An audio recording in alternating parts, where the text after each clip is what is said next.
आज हम बात करेंगे आपसे मधुशाला जो हरिवंश राव बच्चन द्वारा लिखित सबसे महत्वपूर्ण कविता है मधुशाला। उसके बारे में कुछ महत्वपूर्ण तथ्यों पे आपके लिए शानदार तरीके से बताने का प्रयास करेंगे।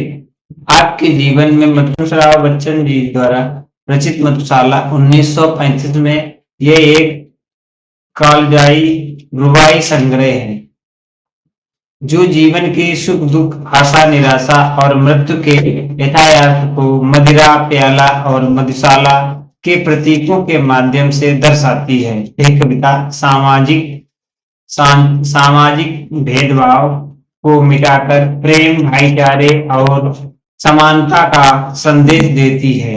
जहां जीवन एक मधुशाला है, अनुभव मदिरा है।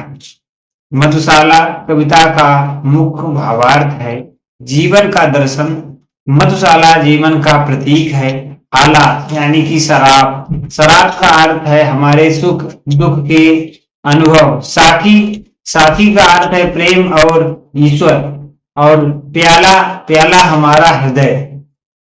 समानता का संदेश, मंदिर मस्जिद बैर कराते मेल कराती मधुशाला।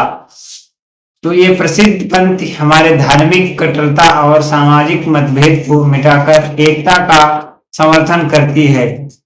जीवन की नश्वरता, जीवन की नश्वरता बच्चन जी की क्षणभंगुरता को स्वीकार करते हुए हर पल को उल्लास और आनंद के साथ जीने की प्रेरणा देते हैं। संघर्ष और संतोष, प्याला खाली होते ही पुनः भरने की इच्छा मनुष्य की निरंतर सुख और संतोष पाने की असीम इच्छा को दर्शाती है। आत्मा परमात्मा का मिलन, मधुशाला साखी और आला का रूपक अंततः आत्मा के परमात्मा का आध्यात्मिक संकेत देती है। मधुशाला के मूल पाठ और अर्थ के मुख्य प्रतीक, मधुशाला यह दुनिया है, जीवन या प्रेम का स्थान। आला शराब, जीवन का अनुभव भावनाएं और आनंद। प्याला मानव का हृदय या आत्मा। साखी प्रेम ईश्वर या गुरु जो आनंद परोसता है। ये रचना आपकी विषम परिस्थितियों में भी जीवन को नकारात्मक और मस्ती से जीने के साथ दर्शाता। इस अध्ययन का मुख्य उद्देश्य मधुशाला से सामाजिक महत्व और उनके तत्वों का विश्लेषण करना है। हरिवंश राव बच्चन द्वारा रचित यह कविता न केवल एक साहित्य कृति है बल्कि भारतीय समाज की विविधता और समरसता का प्रतीक भी है। मधुशाला के माध्यम से बच्चन जी ने शराब, मैखाना, साखी और प्याला जैसे प्रतीकों का उपयोग कर एक समृद्ध सांस्कृतिक संवाद प्रस्तुत किया है।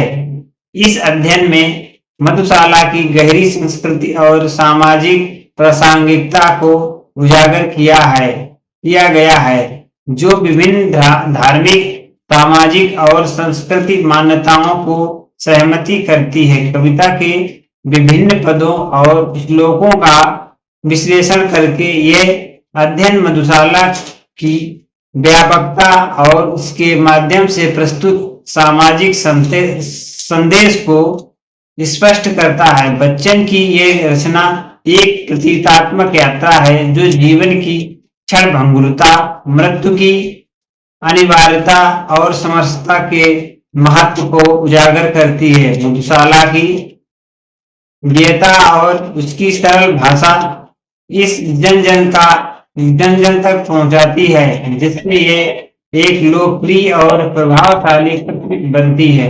मुख्य प्रस्तावना, हरिवंश राव बच्चन साहित्यिक आकाश के एक ऐसे तेजस्वी नक्षत्र हैं जिनकी चमक अद्वितीय और अनंत है। उनकी प्रमुख काव्य कृति मधुशाला को लेकर साहित्य जगत में व्यापक चर्चा और विमर्श हुआ है। बुद्धिजीवियों ने इस कृति